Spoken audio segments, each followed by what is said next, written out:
Pilgrim's Progress continues, cassette number 4, side A. And because the right way was rough in that place, they chose to go out of it into that meadow, and there were taken by giant despair, cast into the doubting castle, and after they had been kept in the dungeon, he put their eyes out, and led them among these tombs, where he has left them to wander to this very day. This is to fulfill the saying, "He who wanders out of the way of understanding shall remain in the assembly of the dead." Then Christian and Hopeful looked at one another with tears running down their cheeks, but said nothing to the shepherds. Then I saw in my dream that the shepherds took them to another place, where there was a door in the side of a hill.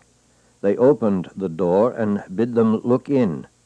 They saw within that it was very dark and smoky, and they thought that they heard a rumbling noise as of fire, and a cry of some tormented, and that they smelt the scent of brimstone. Then said Christian, "What does this mean?" The shepherds told them, "This is a byway to hell, a way that hypocrites go in at, for instance those who sell their birthright, as Esau did, such as sell their master, as Judas did, and such as blaspheme the gospel, as Alexander, and who lie and deceive with Ananias and Sapphira." Then Hopeful observed to the shepherds, "I see that all these had on them a show of pilgrimage, as we have now, did they not?" "Yes, and held it a long time, too," answered the shepherds. "How far might they go on in pilgrimage in their day, since they were, in spite of their travels, miserably cast away?" "Some further, and some not so far as these mountains," was the reply. Then the pilgrims said one to another, "We have need to cry to the strong for strength." "Aye," said the shepherds, "and you will have need to use it when you have it too." By this time the pilgrims had a desire to go on, and the shepherds agreed that they should, so they walked together towards the end of the mountains. Then the shepherds said one to another, "Let us here show to the pilgrims the gates of the celestial city, if they have the skill to look through our perspective glass." The pilgrims were happy to accept the suggestion, so they led them to the top of a high hill called Clear, and gave them their glass to look. Then they tried to look, but the remembrance of the last thing that the shepherds had shown them made their hands tremble, so that they could not look steadily through the glass. Yet they thought they saw something like the gate, and also some of the glory of the place. When they were about to depart, one of the shepherds gave them a sketch of the way. Another of them bid them to beware of the flatterer, and a third warned them to take heed that they sleep not on the enchanted ground, and a fourth bid them Godspeed. And so the pilgrims went on their way. Chapter 17. Ignorance and Little Faith. The pilgrims went down the mountains, along the highway towards the celestial city. Now a little below these mountains, on the left side, lies the country of Conceit. From that country there was a little crooked lane coming into the road on which the pilgrims walked. Here they met with a very brisk lad who came out of that country, whose name was Ignorance. So Christian asked him from what parts he came, and whither he was going. "Sir, I was born in the country that lies off there a little on the left side," answered the young man, "and I am going to the celestial city." "But how do you think to get in at the gate?" asked Christian. "You may find some difficulty there." "I should get in as other good people do," said he. Christian continued, "But what have you to show at that gate that may cause that the gate should be open to you?" Ignorance replied, "I know my Lord's will, and I have lived a good life. I pay every man his own. I pray, fast, pay tithes, and give alms, and have left my country for the one to which I am going." Christian persisted, "But you did not come in at the wicket gate at the head of the way. You came in through that same crooked lane there, and I fear, no matter what you may think of yourself, when the day of reckoning comes, you will have it laid to your charge that you are a thief and a robber, instead of getting admittance to the city." "Gentlemen, you are utter strangers to me, and I don't know you," replied Ignorance condescendingly. "Please be content to follow the religion of your country, and I will follow the religion of mine. I hope all will be well, and as for that gate you talk of, all the world knows that it is a great distance from our country. I cannot think that any man in all our area so much as knows the way to it, nor need they care whether they do or not, since we have, as you see, a fine, pleasant, green lane that comes down from our country, the nearest route into the way." When Christian saw that the man was wise in his own conceit, he whispered to Hopeful, "There is more hope of a fool than of him." And he added, "When he who is a fool walks by the way, his wisdom fails him, and he says to everyone that he is a fool." Shall we talk further with him, or leave him behind at the present to think over what he has already heard, and then stop again to speak to him afterward, to see if in any way we might do him any good? Hopeful said, "I do not think it is good to say everything to him at once. Let us pass him by, if you will, and talk to him later on, even as he is able to bear it." So they both went on, and Ignorance followed behind. When they had gone a little way, they entered into a very dark lane, where they met a man whom several devils had bound with 7 strong cords, and they were carrying him back to the door that they had seen on the side of the hill. Now good Christian began to tremble again, as did his companion Hopeful. Yet as the devils led away the man, Christian looked to see if he knew him. He thought it might be one Turnaway, who lived in the town of Apostasy, but he did not clearly see his face, for the man's head hung down like that of a thief who has been caught. After he had passed, however, Hopeful looked back, and saw on the man's back a paper with this writing, "Wanton professor and damnable apostate." As they went on, Christian remarked to his companion, "I remember what was told me of a thing that happened to a good man in this area.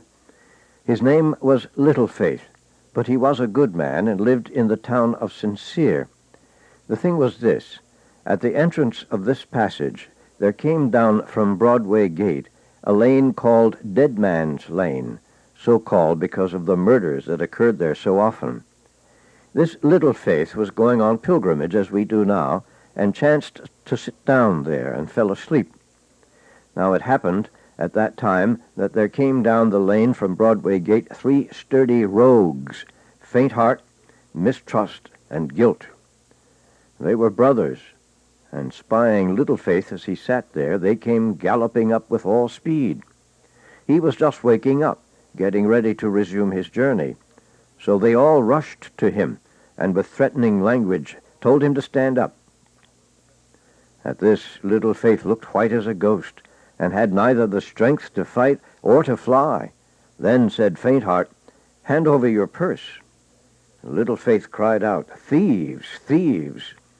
And with that, Guilt, with a great club that was in his hand, struck Little Faith on the head, and with that blow felled him flat to the ground, where he lay bleeding as though he would bleed to death. All this while the thieves stood by, but at last, hearing someone on the road, and fearing lest it should be one Good Grace, who dwells in the city of Good Confidence, they betook themselves to their heels, and left this good man to shift for himself. Now after a while Little Faith came to himself, and got up, and began to scramble on his way again. That was the story I heard. "Did they take from him everything he had?" asked Hopeful. "No," said Christian. "The place where his jewels were they never ransacked, so he kept those still. But as I was told, the good man was very much grieved at his loss, because the thieves got most of his spending money. That which they did not get, as I said, were jewels. He also had a little odd money left, but hardly enough to bring him to his journey's end. No, if I was not misinformed, he was forced to beg as he went to keep himself alive. He was not free to sell his jewels, but he had to beg and do what he could, and he went as we say, with many a hungry belly the most part of the rest of the way. But is it not a wonder that they did not get from him his certificate by which he was to be admitted to the celestial city? Asked Hopeful. It's a wonder, said the other, but they did not get that, though they did not miss it through any cleverness of his, for he, so dismayed by their coming upon him, had neither the power nor the skill to hide anything. So it was more by good providence than by any endeavor of his that they missed any good thing. But it must be a comfort to him that they did not get his jewels from him, observed Hopeful. It might have been great comfort to him if he had used it as he ought, said Christian. But they who told me the story said that he made but little use of it all the rest of the way, and that because of his dismay in losing his money, he forgot the fact that they had not stolen his jewels for a great part of the rest of the journey. And they said that when at any time the occurrence came to his mind, and he began to be comforted with what was not lost, fresh thoughts of his loss would come upon him again, and those thoughts would swallow him up. Alas, poor man, exclaimed Hopeful, this could not but be a great grief to him. Grief? Yes, a grief indeed. Christian shook his head sadly. Would it not have been so to any of us if we had been robbed and wounded as he was, and in that strange place too? It is a wonder he did not die with grief, poor heart. I was told that he strewed almost all the rest of the way with nothing but doleful and bitter complaints, telling all who overtook him in the way where he was robbed and how, who they were who did it, and what he lost, how he was wounded, and that he hardly escaped with his life. Hopeful spoke again. Is it not a wonder that his need did not make him decide to sell or pawn some of his jewels, so that he might have had what he needed to make his journey more tolerable? You talk like one with a shell on his head to this very day, retorted Christian. For what should he pawn them, or to whom should he sell them? In all that country where he was robbed, his jewels were not valued, nor did he desire that relief which could be gained from such a bargain. Besides, if his jewels had been missing when he arrived at the gate of the celestial city, he would have been excluded from an inheritance there, and that would have been worse to him than the appearance and villainy of 10,000 thieves, and that he knew well enough. Why are you so sharp, my brother? Asked Hopeful. Esau sold his birthright, and that for a mere mess of pottage, and that birthright was his greatest jewel. If he, why might not Little Faith do so too? Christian replied, Esau did sell his birthright indeed, and so do many besides him. By doing so they exclude themselves from the chief blessing, as that despicable man did. But you must see a difference between Esau and Little Faith, and also between their conditions. Esau's belly was his God, but Little Faith's belly was not so. Esau's need lay in his fleshly appetite. Little Faith's did not so. Besides, Esau could see no further than to the fulfilling of his lusts. Behold, I am about to die. Of what use is a birthright to me? But Little Faith, though it was his lot to have but a little faith, was by his little faith kept from such extravagances, and was made to see and prize his jewels too much to sell them as Esau sold his birthright. You do not read anywhere that Esau had faith. No, not so much as a little. Therefore it is no marvel if where the flesh only bears sway, as it will in any man where there is no faith to resist it, if he should sell his birthright, his soul, and everything, and that to the devil of hell. For it is with such as it is with the wild donkey, as Jeremiah reminds us. When their minds are set upon their lusts, they will have them whatever the cost. But Little Faith was of another temper. His mind was on things divine. His livelihood was on things that were spiritual and from above. Therefore to what end should he who is of such a temper sell his jewels, even if there had been anyone to buy them, to fill his mind with empty things? Will a man give a penny to fill his stomach with hay, or can you persuade the turtle-dove to live on garbage like the crow? Though faithless ones can for their fleshly lusts pawn or mortgage or sell what they have and themselves outright to boot. Yet those who have faith, saving faith, though but a little of it, cannot do so. Here, my brother, is your mistake." When Christian ceased his discourse, Hopeful looked at him and spoke again. "I acknowledge my mistake, but your severe words almost made me angry." Christian smiled. "Why, I only compared you to some of the birds of the brisker sort who will run to and fro with the shell on their heads. But pass that by, and consider the matter under discussion, and all will be well between you and me." "But, Christian, these three fellows, I am sure in my heart, are but a company of cowards," said Hopeful. "Would they otherwise have run, do you think, as they did when they heard the sound of someone approaching on the road? Why did not Little Faith pluck up a greater heart? He might, I think, have stood one encounter with them and then yield, if there was no other remedy." "Many have said they are cowards," answered his brother, "but few have found it so in the time of trial. As for a great heart, Little Faith had none. I gather from what you say, my brother, that you are but for a fight and then to yield. Since that is the height of your stomach, as they say, even now, when they are at a distance from you, you might have second thoughts if suddenly they should appear to you as they did to him. But consider again, they are but traveling thieves. They serve under the king of the bottomless pit, who will, if he has to, come to their aid himself, and his voice is as the roaring of a lion. I myself have been engaged as this Little Faith was, and I found it a terrible thing. These three villains set upon me, and when I began, like a Christian, to resist, they gave but a call, and in came their master. I would, as the saying is, have given my life for a penny. But as God would have it, I was clothed with strong armor. But even though I was so equipped, I found it hard work to quit myself like a man. No man can tell what in that combat may be in store for us except one who has been in the battle himself." Hopeful was persistent, but they ran, you see, when they but supposed that one great grace was on the way. "That's true," said Christian. "They have often fled, both they and their master, when great grace appeared. But that is no wonder, for he is the king's champion. But I think you will recognize some difference between Little Faith and the king's champion. All the king's subjects are not his champions, nor can they do such feats of war as he when they are tried. Is it fitting to think that a young boy should handle Goliath as David did, or that there should be the strength of an ox in a wren? Some are strong, some are weak. Some have great faith, some have little.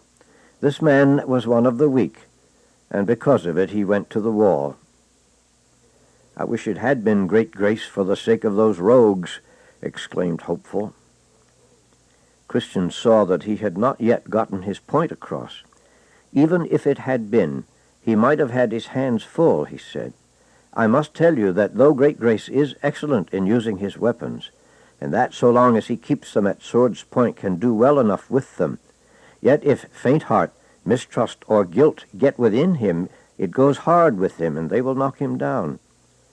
Anyone who looks carefully on Great Grace's face will see scars and cuts there that easily show what I say. I heard that he once said, and that when he was in combat, we despaired even of life. How did those strong scoundrels and their fellows make David groan, mourn, and roar? Peter, you remember, said he would be faithful to the end. Yet though some call him the Prince of the Apostles, these scoundrels handled him so that they made him at last afraid of a sorry girl. Besides, their king is at their whistle. He is never out of hearing, and if at any time they're getting the worst of it, he will, if possible, come to help them. Of him it is said, though the sword reaches him, it does not avail, nor the spear, the dart, or the javelin. He counts iron as straw, and bronze as rotten wood. The arrow cannot make him flee. For him sling-stones are turned to stubble. Clubs are counted as stubble. He laughs at the rattle of javelins. What can a man do in this case? It is true, if a man could at every turn have Job's horse, and had skill and courage to ride him, he might do notable things. For his neck is clothed with thunder. He will not be afraid of the grasshopper. His majestic snorting is terrible. He paws in the valley and exults in his strength. He goes out to meet the weapons. He laughs at fear and is not dismayed. He does not turn back from the sword. Upon him rattle the quiver, the flashing spear, and the javelin. With fierceness and rage he swallows the ground. He cannot stand still at the sound of the trumpet. When the trumpet sounds, he says, "Aha!" He smells the battle from afar, the thunder of the captains and the shouting. But for such lowly servants as you and I are, let us never desire to meet with an enemy, nor brag as though we could do better when we hear that others have been foiled, nor be pleased at the thoughts of our own manly strength. For such commonly come off the worst when they are tried. Look at Peter, whom I mentioned before. He swaggered, yes, he would, as his vain mind prompted him to say he would do better and stand more for his master than all men. But who was so bested and run down by these villains as he? When we hear that such robberies are done on the king's highway, two things become us to do. First, go out armored, and be sure to take a shield with us, for it was for want of that the one who attacked Leviathan, as I described earlier from the book of Job, could not make him yield. Indeed, if we do not have our shield, he fears us not at all. Therefore another has said, above all, taking the shield of faith, wherewith you will be able to quench all the fiery darts of the wicked. It is good, too, in the second place, that we ask the king for a convoy. Yes, that he will go with us himself. This made David rejoice when in the valley of the shadow of death, and Moses was rather for dying where he stood than go one step without his God. O my brother, if he will but go along with us, what need is there to be afraid of 10,000s that shall set themselves against us? But without him the proud helpers fall under the slain. For my part, I have been in the battle before now, and although I am still alive, as you see, through the goodness of him who is best, I cannot boast of my manhood. I shall be glad if I meet with no more such brunts, though I fear we have not gotten beyond all danger. However, since the lion and the bear have not yet devoured me, I hope God will also deliver us from the enemy. Chapter 18. The pilgrims learn a lesson the hard way. So they went on, and ignorance followed. They went then till they came to a place where they saw a road dividing off from their way. Both ways seemed to lie straight, and they did not know which way to take. So they stood still to consider. As they were thinking about the way, behold, a man covered with a very light robe came to them and asked them why they stood there. They answered that they were going to the celestial city, but did not know which of these ways to take. "Follow me," said the man, "for it is thither that I am going." So they followed him in the way that divided off from the way in which they traveled. As they went, the road turned and turned by degrees, so that before they knew it, their faces were turned away from the city. Yet they followed him. But by and by, before they were aware, he led them both within the compass of a net, in which they were both so entangled that they knew not what to do. With that the white robe fell off the man's back, and they saw where they were. They lay there crying for some time, for they could not get themselves out. Then Christian said to his fellow, "Now do I see myself in error. Did not the shepherds bid us beware of the flatterers? As in the saying of the wise men, so we have found it this day. A man who flatters his neighbor spreads a net for his feet." They also gave us a sketch of directions about the way, remembered Hopeful, but somehow we have forgotten to look at it, and have not kept ourselves from the paths of the destroyer. Here David was wiser than we, for he says, "With regard to the works of men, by the word of thy lips I have avoided the ways of the violent." They lay thus bewailing themselves in the net. At last they spied a shining one coming towards them with a whip of small cords in his hand. When he had reached the place where they were, he asked them whence they came and what they did there. They told him that they were poor pilgrims going to Zion, but had been led out of their way by a man clothed in white, who bid them follow him, saying that he too was going to Mount Zion. Then the Shining One said, "It is the flatterer, a false apostle, who has transformed himself into an angel of light." So he rent the net and let the men out. Then he said to them, "Follow me, that I may set you in your way again." He led them back to the way which they had left to follow the flatterer. "Where did you sleep last night?" asked the Shining One. They said, "With the shepherds on the Delectable Mountains." He asked them then if they had not received from those shepherds a note of direction for the road. They answered, "Yes." "But did you," said he, "when you were at a standstill, pluck out and read your note?" They answered, "No." He asked them, "Why?" They said, "We forgot."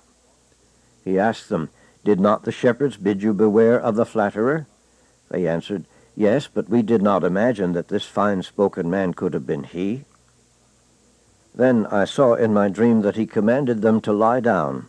When they did this, he chastised them sorely with his whip, to teach them the good way wherein they should walk. And as he chastised them, he said, "As many as I love, I rebuke and chasten. Be zealous, therefore, and repent." Having done this, he bid them go on their way, and take good care to heed the other directions of the shepherds.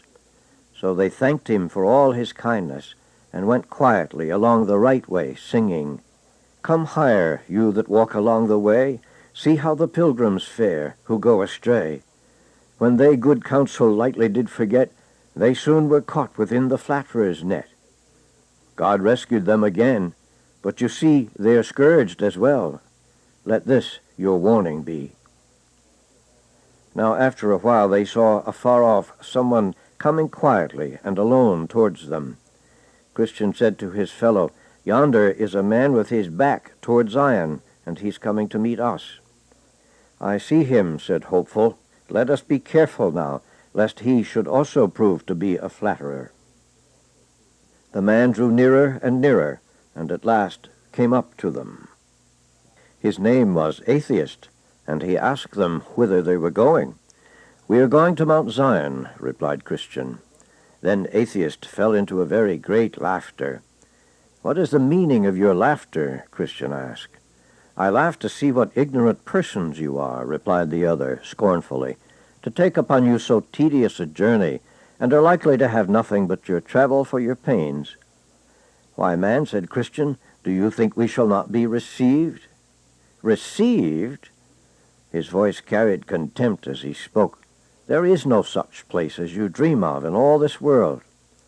"But there is in the world to come," said Christian. Atheist went on, "When I was at home in my own country, I heard as you now affirm, and from that hearing went out to see. I have been seeking this city for 20 years, but I find no more of it than I did the first day I set out." "But we have both heard and believe that there is such a place to be found," said Christian. Atheist shook his head. "If I had not believed when at home, I would not have come this far to seek. But since I have found none, and certainly I should have if there is such a place to be found, for I have gone to seek it further than you, I am going back again, and will seek to refresh myself with the things that I cast away then, for hopes of what I see now is not." Then said Christian to Hopeful, his fellow, "Is it true what this man has said?" "Take heed," said Hopeful. "He is one of the flatterers. Remember what it has cost us once already for listening to such kind of fellows. What? No Mount Zion? Did we not see from the Delectable Mountains the gate of the city? And are we not now to walk by faith? Let us go on," said Hopeful, "lest this man with the whip overtake us again. You should have taught me this lesson which I will now return to you. Cease, my son, to hear the instruction that causes you to err from the words of knowledge. I say, my brother, cease listening to him, and let us believe to the saving of the soul." Christian smiled at Hopeful. "I did not put the question to you because I doubted the truth of our belief myself, but to prove you and to draw from you the fruit of the honesty of your heart. As for this man, I know that he is blinded by the god of this world. Let us go on, you and I, knowing that we have belief of the truth, and no lie is of the truth." Hopeful replied, "I rejoice in the hope of the glory of God." So they turned away from the man, and he, still laughing at them, went his way. Chapter 19. Hopeful's Testimony.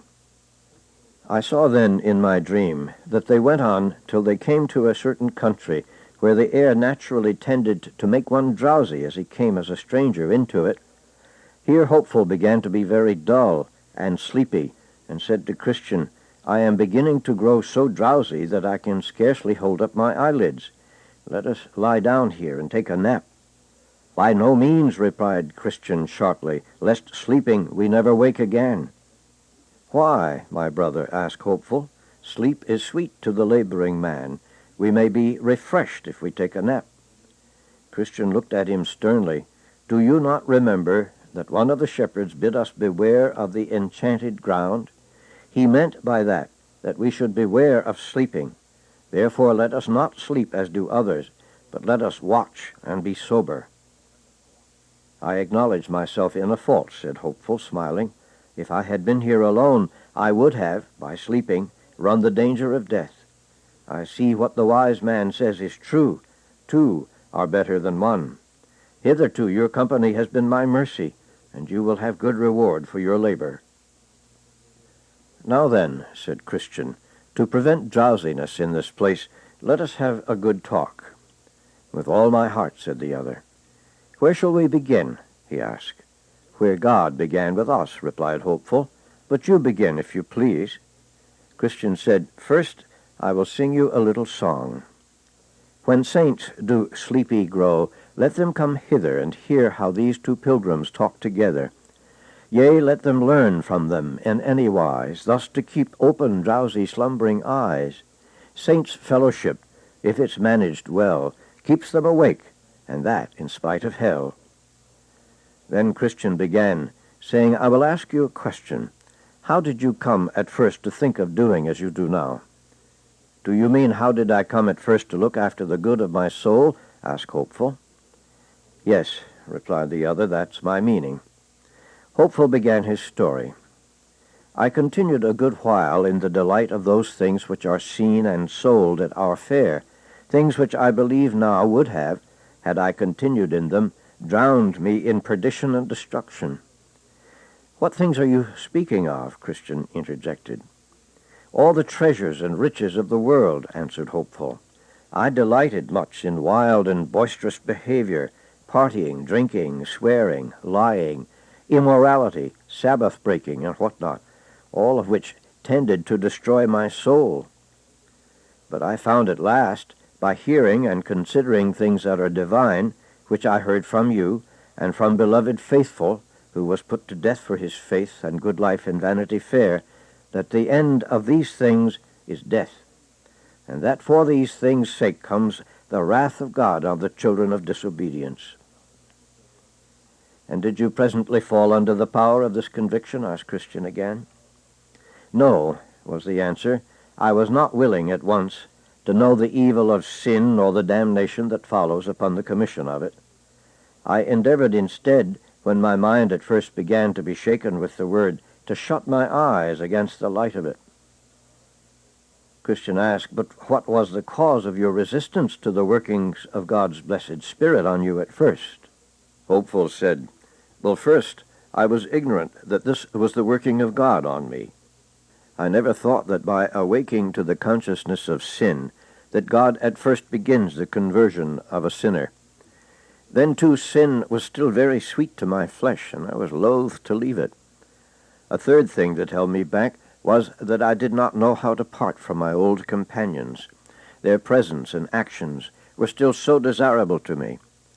And finally, the hours in which convictions were on me were such troublesome and such heart-frightening hours that I could not bear so much as the remembrance of them on my heart. Then, as it seems, sometimes you got rid of your trouble," observed his companion. "Yes," he went on, I did indeed, but it would come into my mind again, and then I would be as bad, no, worse than I had been before. Why was this? What was it that brought your sins to mind again? Many things, said Hopeful, remembering. If I met a good man in the streets, or if I heard anyone read in the Bible, or if my head should begin to ache, I would remember. Or if I were told that some of my neighbors were sick, or if I heard the bell toll for someone who had died, or if the thought of dying myself should come to mind, I would remember my sins. If I heard that sudden death had happened to someone else, but especially when I thought of myself that I must quickly come to judgment, my sins accused me. Did you find that you could, at any time, with any ease, get rid of the guilt of your sin, when by any of these ways the conviction of it came on you? Asked Christian. No, not I. I found that they got faster hold on my conscience, and if I but thought of going back to sin, it would be double torment to me, said Hopeful. So what did you do then? Asked the other. Hopeful said, I decided I must try to amend my life, for else, thought I am sure to be damned. And did you try to amend? Asked his friend. Oh, yes, said Hopeful. I fled not only from my sins, but from sinful company, too. I took up religious duties, such as prayer, reading, weeping for sin, speaking truth to my neighbors, and so on. I did these things, and too many others to mention here now. And did you think yourself to be well, then? Asked Christian. Yes, for a while. Hopeful smiled as he spoke. But after a time my trouble came tumbling on me again, and that in spite of all my reformations. But how did that come about, since you were now reformed? Queried his companion. Hopeful continued. Well, there were several things that would bring this conviction back upon me, especially such sayings as these. All our righteousnesses are as filthy rags. By the works of the law shall no man be justified. When you have done all these things, say, we are unprofitable. And there are many more like these.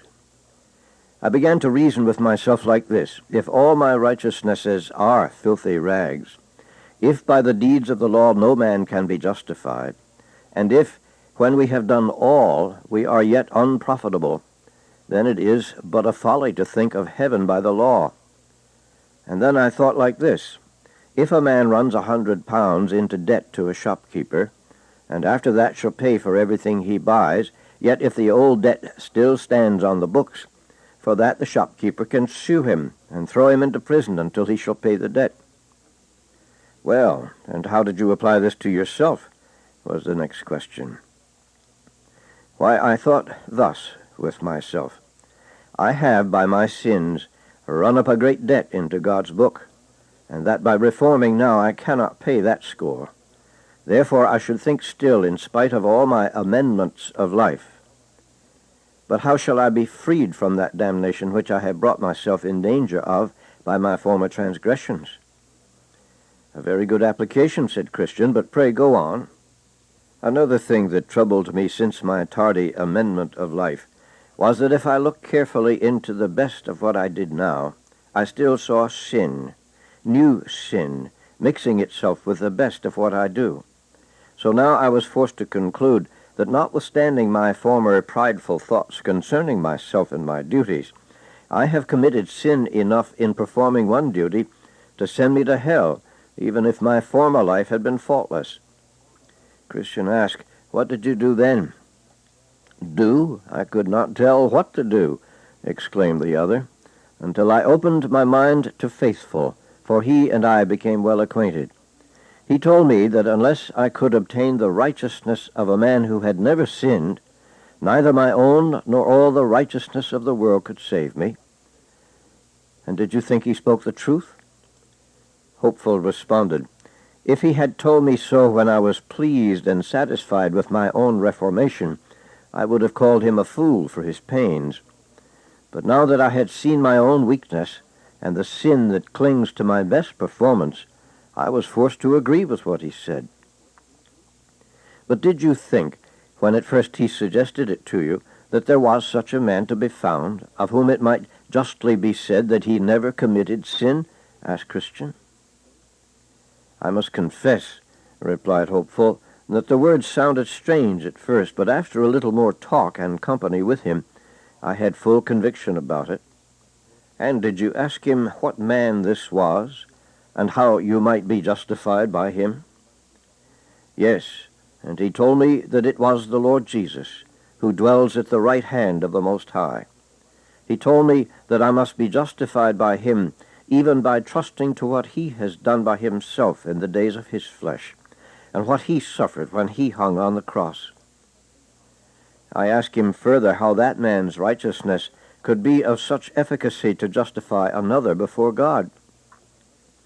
And he told me that he was the mighty God, and did what he did, and died the death also, not for himself, but for me, and that his doings and the worthiness of them would be imputed to me if I believed on him. Christian spoke again. What did you do then? I made my objections against my believing, for I thought he was not willing to save me, said Hopeful. And what did Faithful say to you then? He bid me go to him and see, said Hopeful, remembering.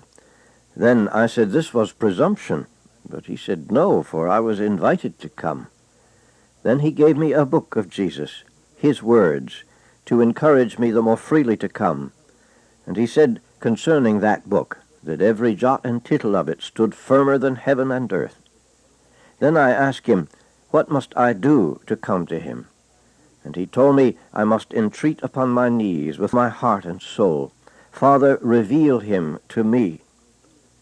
I asked him further how I must make my supplication to him, and he said, go, and you will find him on a mercy seat, where he sits all the year long to give pardon and forgiveness to them who come.